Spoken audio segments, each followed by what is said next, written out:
Magandang araw mga kaibigan. Isa na namang mahalagang balita ang ating pag-uusapan ngayon. Sa unang pagkakataon ngayong 2024, naitala ang isang bagong kaso ng Mpox virus dito sa Pilipinas. Ano ang ibig sabihin nito at ano ang dapat nating malaman? Alamin natin.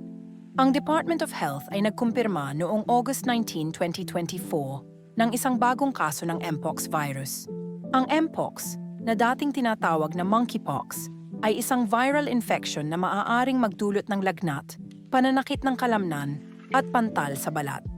Ayon sa ulat, ang pasyente ay isang 33 anyos na lalaking Pilipino na walang history ng pagbiyahe sa labas ng bansa. Ngunit, 3 linggo bago lumitaw ang kanyang mga sintomas, nagkaroon siya ng malapitang pakikisalamuha.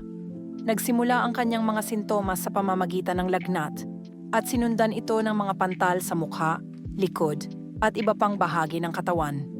Sa kasalukuyan, ang pasyente ay naka-isolate at sinusunod ang 3 linggong isolation period upang maiwasan ang pagkalat ng virus. Bagamat nakababahala, sinabi ng DOH na walang dahilan upang magpanik dahil sa tamang isolation at paggamot, ang mga pasyente ay inaasahang makakabawi. Maraming salamat sa inyong panunood. Huwag kalimutang mag-subscribe para sa iba pang mahahalagang balita at impormasyon. Stay safe and informed mga kaibigan.